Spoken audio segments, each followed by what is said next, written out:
সিঙ্গুরের এই জমিতে এখনো রয়ে গেছে টাটার সেই ন্যানো কারখানার মোটা মোটা কংক্রিটের পাইপ। সিপিএমের আমার মেয়েকে মেয়ে দিল 2006 18ই ডিসেম্বর। ঠিক এখানেই ছিল মমতা বন্দ্যোপাধ্যায়ের সিঙ্গুরের ধর্ণা মঞ্চ।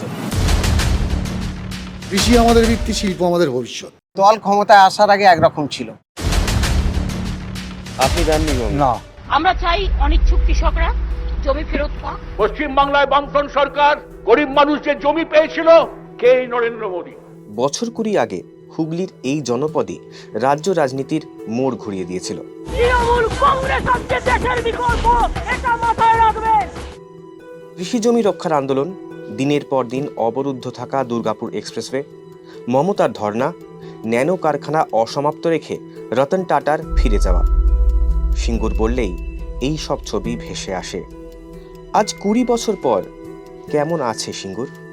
সূর্যোদয় থেকে সূর্যাস্ত কেমন ভাবে কাটে সিঙ্গুরবাসীর দিন? লোক বলছে একে ভোট দাও তাই দিচ্ছি, বলছে ওকে ভোট দাও তাই দিচ্ছি, এইটা হবে ওইটা হবে, কিছুই হয় না। কোথায় ফেরত দিয়েছে জমি?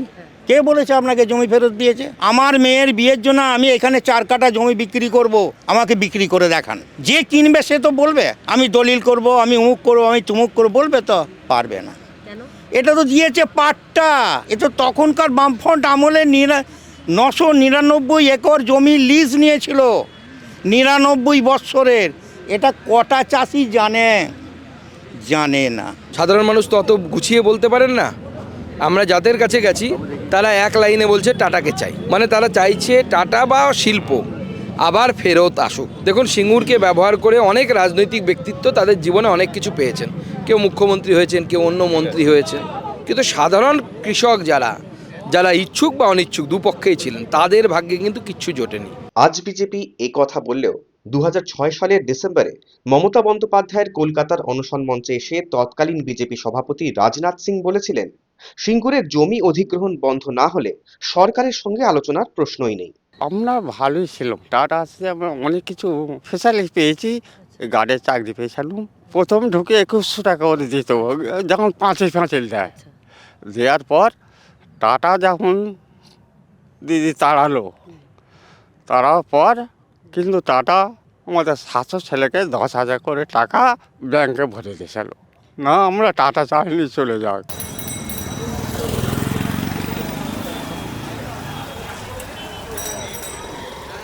সিঙ্গুর আন্দোলনের 20 বছর পর কেমন আছে সিঙ্গুর, সেটা জানতেই আমরা সিঙ্গুরে রয়েছি দিনভর। আর তারই মধ্যে এই মুহূর্তে আমরা চলে এসেছি সিঙ্গুরে সিপিএম এর পার্টি অফিসে। সিঙ্গুরে শিল্প নেই, স্বাভাবিকভাবেই মানুষ তো ভালো থাকতে পারে না। সিঙ্গুর শ্মশানে পরিণত হয়েছে এবং তার শ্মশানে পরিণত করেছে তৃণমূল এবং বিজেপি। 2006-এর 7ম বিধানসভা ভোটের যে স্লোগান বামফ্রন্টের, কৃষি আমাদের ভিত্তি, শিল্প আমাদের ভবিষ্যৎ, বুর্জোয়া রাজনৈতিক দলের মতো, তৃণমূলের মতো সব হাতে কাজ সব পেটে ভাত, বই মোদির মতো সবকা সাথ সবকা বিকাশ না। বলা হয়েছিল ইস্তারে কৃষির ভিতে শিল্প। যেদিন পশ্চিমবঙ্গের জনগণ গোপন ব্যালটে ভোট দিয়ে 235টা আসন দিয়েছিলেন, তার 5 দিনের মাথায় সিঙ্গুরের টাটা শিল্প কারখানা ঘোষণা হয়েছিল। শিল্প এলে কি ভালো হতো? তর্ক এখনো চলে সিঙ্গুরের চায়ের দোকানের আড্ডায়। গোপালনগর শাহানাপাড়ার এক চায়ের দোকানে গিয়ে দেখা গেল ন্যানো বিদায়ের স্মৃতি এখনো টাটকা। আচ্ছা, 20 বছর এখনো টাটা নিয়ে আলোচনা হয় সিঙ্গুরে? হ্যাঁ, অবশ্যই হয়। কেন বলছি, তখন যে কারখানা 90% কম পুরো হয়ে গেছিলো, সেই কারখানা যখন ভেঙে মাটির সঙ্গে মিশিয়ে দেওয়া হলো, তারপর সেখানে দেখা গেল কিছু শুয়োর চাষ হলো, কিছু ভেড়ি করলো, কিছু দালালরা এসে ভেড়ি করলো, ব্যানা গাছে ভর্তি হলো। আমরা চাই সিঙ্গুরের শিল্প হোক। আমার ছেলে মেয়েরা যে পড়াশোনা করছে বা করেছে, তাদের ভবিষ্যৎ কি? আমি ঘুগনি বেচছি, আমার মেয়েও বেচবে। সিঙ্গুরে কোনোটাই হচ্ছে না। আপনি আমাকে বলুন, আজকে আলুর দাম হচ্ছে 150 টাকা, 200 টাকা, 250 টাকা। যে চাষি খরচা করেছে 400 টাকা, 450, 500 টাকা। আমি 1998 সাল থেকে ভোট দিচ্ছি। আমি একটা MA পাস করেছি, কিন্তু MA পাস করে আমার বাবার একটা চায়ের দোকান ছিল। বাবা আমাকে MA পাস করেছে তো বাবার চায়ের দোকানে চা বেচার জন্য নয়। এখন আমাকে একটা চাকরির জন্য ছুটি করতে হচ্ছে। ঠিক এখানেই ছিল মমতা বন্দ্যোপাধ্যায়ের সিঙ্গুরের ধর্ণা মঞ্চ, যার এক পাশে দুর্গাপুর এক্সপ্রেসওয়ে আর অন্য পাশে টাটাদের সেই ন্যানো কারখানা। সেদিনের সেই দুর্গাপুর এক্সপ্রেসওয়ে আজ বদলে গেছে অনেকটাই। সিঙ্গুর আন্দোলনের 20 বছর পর এক নতুন দিনের স্বপ্ন দেখছেন সিঙ্গুরবাসী। সুপ্রিম কোর্টের নির্দেশ ছিল 12 সপ্তাহের মধ্যে অধিগৃহীত জমি ফিরিয়ে দিতে হবে। সিঙ্গুরে গিয়ে সর্ষের বীজ ছড়িয়েছিলেন মুখ্যমন্ত্রী। স্বপ্ন দেখেছিল সিঙ্গুর, তারপর 10 বছর পেরিয়েছে, জমি ফিরে পেয়েছেন কৃষকেরা। পরিত্যক্ত কারখানার জমি হয়েছে কি চাষযোগ্য? এই সেই সিঙ্গুরের বহু ফসলি জমি। এই জমি কি চাষযোগ্য হয়েছে? আমার সামনেই বেশ কিছু ফসল লাগানো দেখতে পাচ্ছি, যে ফসল এখন শুকিয়ে গেছে। কিন্তু এমনটা কেন? একটু আগে কথা বলছিলাম এখানে 3 প্রজন্মের কৃষক অসীম দাসের সঙ্গে। তিনি বললেন যে এই যে জমি, তার নিচে রয়েছে বালি আর কংক্রিট, যার ফলে এই জমিতে জল দাঁড়ায় না, তাই ঠিকভাবে চাষ করাও এখানে আর সম্ভব নয়। এখন আপনার কত জমি আছে কোথায় আছে? এইখানে ভিতরে? হ্যাঁ, 4 কাঠা কম 5 বিঘা মনে হচ্ছে, না 2 কাঠা কম 5 বিঘা আছে। আচ্ছা, আপনি জমি দিয়েছিলেন? না, দিইনি। আপনি দেননি জমি? না। তাহলে আপনি দেননি? ক্ষেত মজুরের টাকা দিয়েছে। আচ্ছা। হাই রোডে। হ্যাঁ। আমার বাপ চেক নিয়েছিল। আচ্ছা। জমি আমরা দেবো না, হ্যাঁ, আমরা চাষ করবো, এই কথা বলা হয়েছে। আচ্ছা, তার মানে আপনাদের জমিতে কারখানা তাহলে কিছু ফেলেনি, মাটি আপনার হয়েছে, সিমেন্ট ফেলেছে? হ্যাঁ ফেলেছে, ওখানে ও বাঁধের ওপারে বারভেরিতে। মানে আপনি দেননি তা সত্ত্বেও আপনার ইচ্ছার বিরুদ্ধে? কিছু করার নেই। আচ্ছা, তখন ফ্যাক্টরি সেট হয়ে গেছে তো সব। আচ্ছা, এটা কবেকার কথা? 2006? 2006। তা আপনি চোখের সামনে দেখছেন যে আপনার জমিতে মালপত্র ফেলছে, কিন্তু আপনি দিতে চান না, চাষ করতে চান? চাষ করতে চাই। আচ্ছা, এই যে এখানে দেখতে পাচ্ছি এই সিমেন্টের ডাই পড়ে আছে, এটা কি এই ফ্যাক্টরির? হ্যাঁ। আচ্ছা, তাহলে এই জমিতে তো এইগুলো সরানোর ব্যবস্থা হয়নি? কে সরাবে? সরকার যে বলেছিল যে চাষযোগ্য করে দেবে জমি। ওইখান থেকে উঠলেন, এতটা উঁচু হয়ে গেছে। হ্যাঁ, ভালো করে বুঝবেন আগে। হ্যাঁ হ্যাঁ হ্যাঁ। এটা সমান করছিল। আচ্ছা। সমান করলে এখানটা মাটি ফেলতে হবে। আচ্ছা। এবার ওদিকটা কাঁচল, আরো কাঁচল। আচ্ছা। এইটা একটা ঠেক করেছে, করে মাটি ফেলতে বন্ধ করে দিয়ে চলে গেল। কেন চলে গেল ওরাই জানে। আচ্ছা, আমরা এখন রয়েছি সিঙ্গুরের চাষের জমির পেটের ভেতর।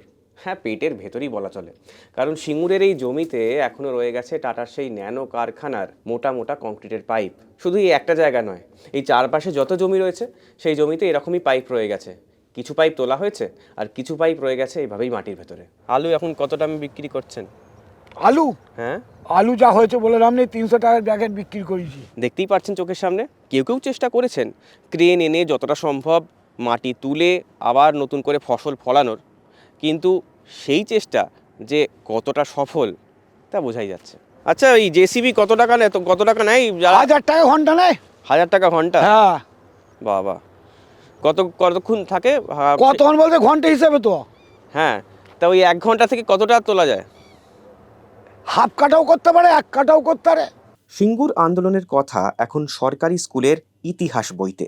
আমার হাতে একটা 8ম শ্রেণীর ইতিহাস বই, যেখানে রয়েছে সিঙ্গুর আন্দোলনের ইতিহাস। আর সেই সিঙ্গুর আন্দোলনের ইতিহাস বইতে কি আছে একবার পড়ি। মমতা বন্দ্যোপাধ্যায়ের সঙ্গে সেই সময় আন্দোলনে যোগ দিয়েছিলেন প্রতুল মুখার্জি, সুজাত ভদ্র, পূর্ণেন্দু বসু, অসীমা পাত্র, মানিক দাস, মহাদেব দাস। কে এই মহাদেব দাস? আর এই মহাদেব দাস তিনি এখন কেমন আছেন? শরীর ভেঙে গেছে, শরীরে নানান রোগ ব্যাধি দেখা দিয়েছে, সেই ট্রিটমেন্ট চিকিৎসায় আছি, শরীর এখন সুস্থ নেই। সেই সময়ের যে লড়াই, হঠাৎ করে আমরা শুনি যে সিঙ্গুরে 1000 একর জমির উপরে টাটার কারখানা হবে। তার মধ্যে আমাদেরও প্রায় 3-3.5 একর জমি আছে। তো আমাদের সেই জমি 3 ফসলি 4 ফসলি, সেই জমির উপরে আমাদের 2টো মিনি ছিল, 2টো ট্রাক্টর ছিল, এই নিয়ে আমাদের কর্মসংস্থান ছিল। সেদিন টাটার প্রতিনিধিরা জমি দেখতে এসেছিলেন। তারা এই দুর্গাপুর রোড হয়ে ঠিক সেই হিমাদ্রি কারখানা পর্যন্ত গাড়ি নিয়ে গিয়েছিলেন। এই রাস্তা দিয়ে যাচ্ছিলেন? আমরা সরাসরি দুর্গাপুর রোডে উঠে পড়েছিলাম আটকাবো বলে।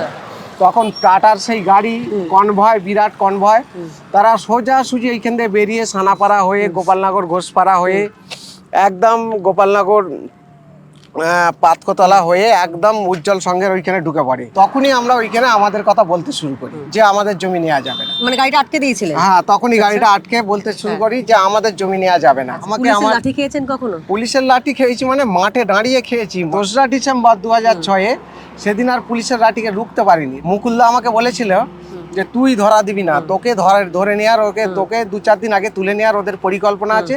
প্রায় 3 থেকে 4 হাজার পুলিশ এই দুর্গাপুর রোডে প্রায় 3 কিলোমিটার পথ ধরে নামছে। তাদের হাতে টিয়ার গ্যাস, রাবার বুলেট থেকে লাঠি, ঢাল সমস্ত কিছু নিয়ে নামছে। তার সামনে দেখছি চাষিরা ভয়ে আগিয়ে যাচ্ছে না, তখন আমাকেই আগিয়ে যেতে হবে। আমি থাকলে চাষিরা সাহস করে আগাবে। তো আমি সাহস করে সামনে আগালাম। আগিয়ে কাছাকাছি যখন রাবার বুলেট, ফাওয়ার বুলেট ছুটছে আগাতে কাছাকাছি যখন এসেছে, আমিও পুলিশকে হাঁকিয়েছি, সপাটে হাঁকিয়েছি। শোকাটে মারলে আর ওরা আমাকে ছাড়বে? অত পুলিশ আছে।